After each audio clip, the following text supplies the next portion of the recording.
हिंदी में यूपीएससी की तैयारी से संबंधित प्रोग्राम्स को देखने के लिए सब्सक्राइब करें स्टडी IQIAS हिंदी। हेलो, जय हिंद आप सभी को। भाई मैं Vineet Tiwari, faculty of CSAT, आपका स्वागत करता हूँ स्टडी IQIAS हिंदी में। एक बार कमेंट करके बता दीजिए कैसे हैं आप लोग। ओके, तो आज की क्लास में हम 10 मिनट की सीसेट इन 10 मिनट की सीरीज में कुछ इंपॉर्टेंट पॉइंट लेके आएंगे और इसमें मैं एक बड़ा ही इंपॉर्टेंट टाइप है और इसके क्वेश्चंस आए हुए हैं या यूपीएससी में अगर आएगा तो इस पैटर्न पे क्वेश्चंस आने की उम्मीद है। इसको थोड़ा करते हैं, SCF LCM का है। जैसे इसमें दिया होता है एक पैटर्न देता है, ये तो सिंपल है और इससे अच्छे भी क्वेश्चंस हो जाते हैं, बहुत से अच्छे क्वेश्चंस हो जाते हैं।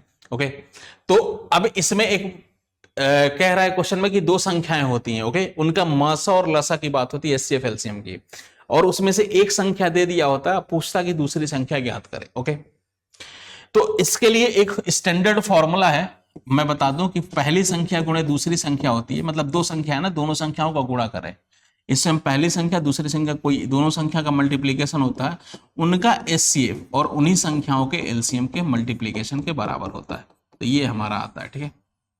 ओके, पहली संख्या गुणे दूसरी संख्या क्या होता है, उन्हीं संख्याओं के SCF और उन्हीं संख्याओं के LCM के बराबर होता है। ओके, अच्छा यहां पे अगर देखेंगे भाई तो पहली संख्या क्या है, तो पहली संख्या, अब देखो इसमें क्वेश्चन को पढ़ेंगे ध्यान से देखेंगे, दो संख्याओं का लसा और मसा दे रखा है और एक संख्या दे रखा है 25। तो एक संख्या अगर 25 दे रखा है तो पहली दूसरी संख्या में निकाल लेंगे, दूसरी संख्या निकाल लेंगे। और इसका पहली संख्या मसा क्या दे रखा है, SCF, तो SCF दे रखा है 5। ओके, इक्वल टू, और LCM क्या दे रखा है 225, तो इनटू का 225। अच्छा ये याद रखिएगा, ये इस टाइप के पैटर्न के क्वेश्चंस आने की उम्मीद है।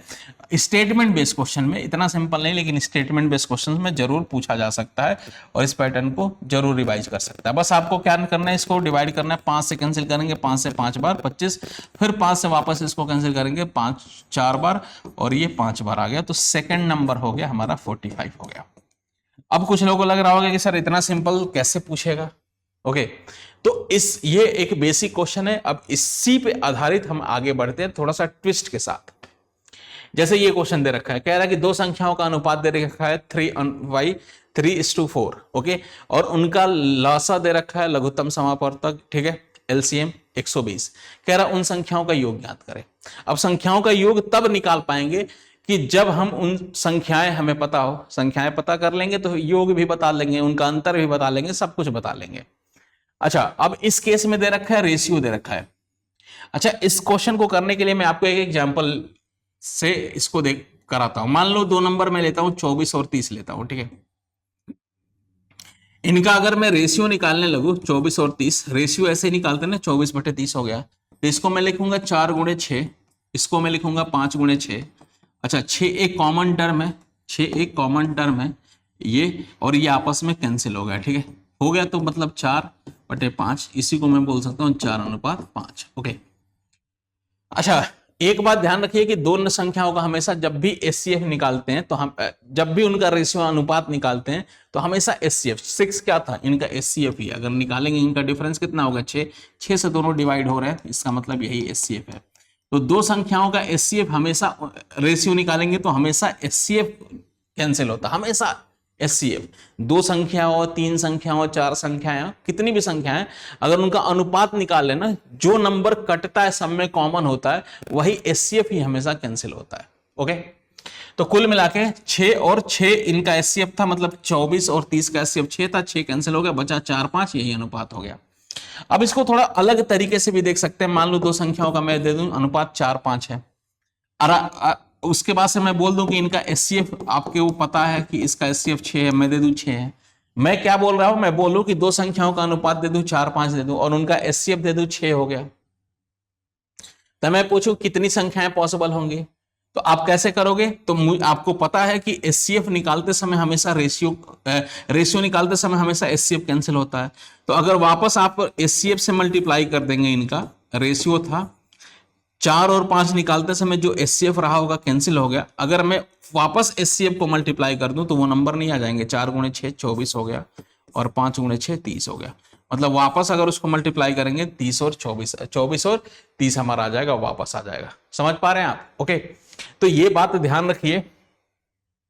अब देखिए इस क्वेश्चन में भी ऐसे, अगर रेशियो दे रखा है 4 और 3 और 4 दे रखा है, तो हम ऐसा करते हैं कि मुझे पता है कि ये रेशियो निकालते समय एचसीएफ कैंसिल हो गया होगा, मतलब हम इसका अगर एचसीएफ मान लेंगे, x मान लिया ना, ओके, तो वापस x से मल्टीप्लाई करेंगे तो वो नंबर, पहला नंबर 3x हो गया, 4x हो गया। यही तो मैंने बोला कि रेशियो दे रखा है, एचसीएफ से गुणा करेंगे तो वापस वो नंबर हो जाएगा, ओके, मिल जाएंगे। तो अब हमारे पास क्वेश्चन ये बन गया कि दो संख्या है, एक 3x है, एक 4x है, और उनका एचसीएफ x है और उनका एलसीएम दे रखा है 120, तो बताइए संख्या है। तो मैंने बताया था ये फॉर्मूला होता है कि पहली संख्या गुणे दूसरी संख्या किसके बराबर, उनका एचसीएफ और उन्हीं का एलसीएम का आपस में मल्टीप्लीकेशन होता है, ठीक है। अब उनका एलसीएम, पहली संख्या हमारे हिसाब से 3x आ गया, दूसरी संख्या 4x आ गया, तो 3x हो गया और ये 4x हो गया, ठीक है। इनका आपस में गुणा करेंगे तो एचसीएफ हमारा आ गया, x आ गया, और एलसीएम 120 दे रखा है। क्या हम यहां से x की वैल्यू नहीं निकाल सकते? बिल्कुल निकाल लेंगे। अगर इसको कैंसिल करेंगे तो x से x कैंसिल हो गया, तो ये हमारा आ गया 12x आ जाएगा इक्वल टू 120। अब 12 से 120 को कैंसिल करेंगे 10 आ जाएगा, तो x की वैल्यू फाइनली आ गई हमारा 10 आ गया। अब जब x 10 आ गया तो पहली संख्या कितनी होगी, पहली संख्या होगी गुणे 10 कर लेंगे तो ये 30 हो जाएगा, और दूसरी संख्या कितनी होगी, गुणे 10 करेंगे तो ये 40 हो जाएगा। 30 + 40 करेंगे तो ये हमारा आ गया 70 आ गया, और दोनों संख्याओं का योग 70 हो गया, ओके। कितना ही सिंपल है। अब इसी पैटर्न पे नेक्स्ट क्वेश्चन करते हैं।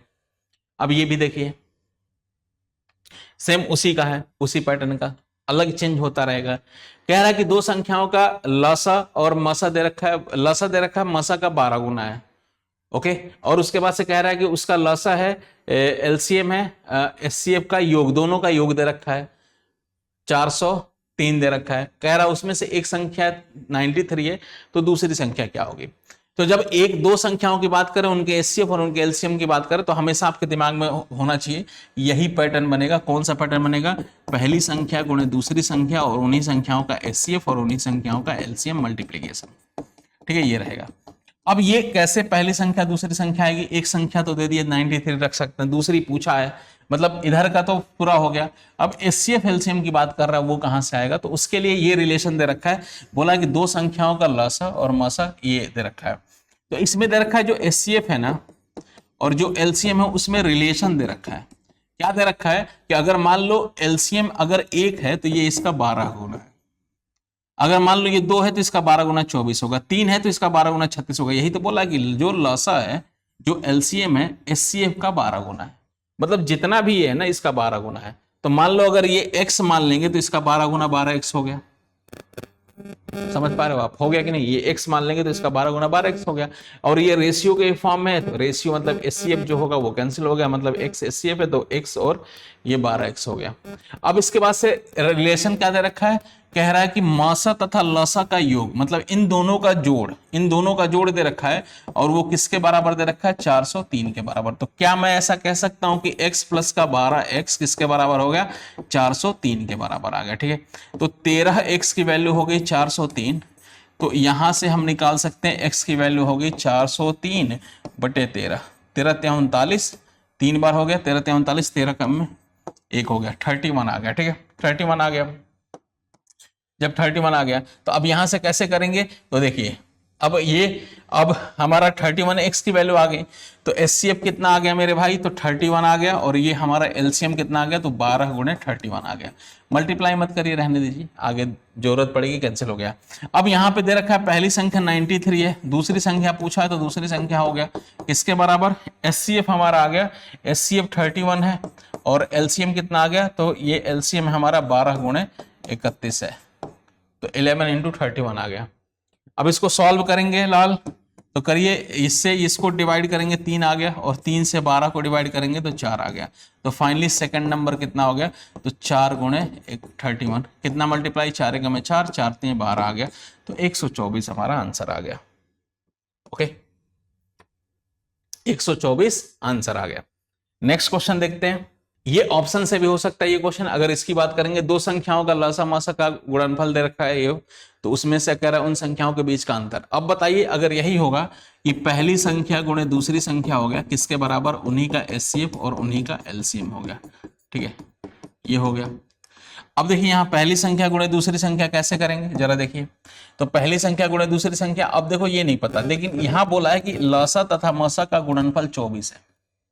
ओके, लसा तथा मसा का गुणनफल क्या है? 24 है। और उन संख्याओं का अंतर क्या दे रखा है? जो भी संख्या होंगे, मान लो पहली संख्या गुणे दूसरी माइनस दूसरी संख्या, ये दे रखा है 2। ठीक है, अच्छा क्या मैं इनका गुणनफल, ये गुणनफल ही तो है, इसकी जगह मैं 24 लिख सकता हूं? बोलो ना आप। 24 लिख लिया हमने। ठीक है, जब 24 हो गया, अब पहली संख्या दूसरी संख्या, मतलब ये पता चल गया कि जो भी दोनों संख्या मल्टीप्लीकेशन, मान लो ए बी मान लिया, तो a माइनस बी है हमारा 2 आ गया, और ये a इंटू बी हो गया हमारा 24 हो गया। अब ये ऑप्शन ऐसा दे रखा है कि इससे हो जाएगा हमारा आराम से।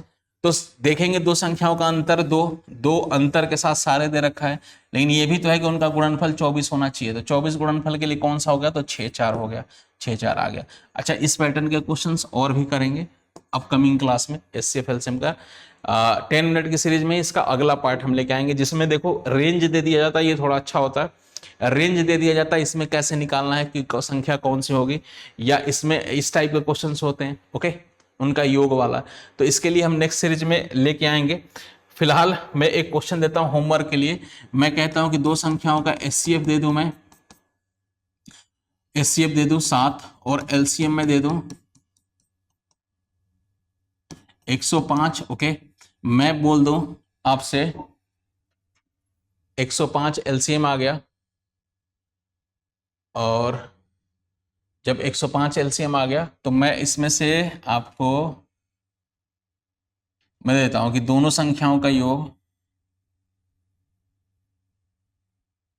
या दोनों संख्याओं का अनुपात a अनुपात b, अगर मैं कह दूं आपका एचसीएफ ने a अनुपात b हो गया, 3:5 आ गया। ठीक है, दो संख्याओं का एलसीएम और उनका अनुपात दे दूं, तो इन संख्याएं बताइए, संख्याओं का योग बताइए क्या होगा आंसर कमेंट बॉक्स में। फिलहाल उससे पहले मैं बता दूं, अगर आपको एक एक्सपर्ट टीम के साथ स्टडी आईक्यू का अगर P2I प्रीलिम्स इंटरव्यू तक का बैच अगर आपको परचेज करना होगा, लेना होगा, तो आपको इतने कम प्राइस में आपको मिल जाएगा, और 18 किताबों के साथ ये बैच अवेलेबल है। आप देख सकते हैं 26 अप्रैल से ये बैच स्टार्ट हो रहा है प्रीलिम्स इंटरव्यू। और एक और खास बात बताता हूँ, इस बैच में सीसेट आपको अलग से लेने की जरूरत नहीं है, सीसेट इंक्लूडेड है। ठीक है, लेकिन इतने इस प्राइस पे लेने के लिए आपको जब भी लेना होगा तो आप VT लाइव कोड इस्तेमाल करेंगे, तो ये कम से कम प्राइस पे अवेलेबल हो जाएगा। ठीक है, अगर आपको कोई और मतलब 29999 पे ये अवेलेबल हो जाएगा। अगर इसके अलावा भी अगर आपको कोई जानकारी चाहिए तो आप स्टडी आईक्यू के हेल्पलाइन नंबर पे आप बात कर सकते हैं, वहां पे आपको बाकी इंफॉर्मेशन दे दी जाएगी। इस बैच में सीसेट इंक्लूड है, और सीसेट का ये हिंदी माध्यम का बैच है।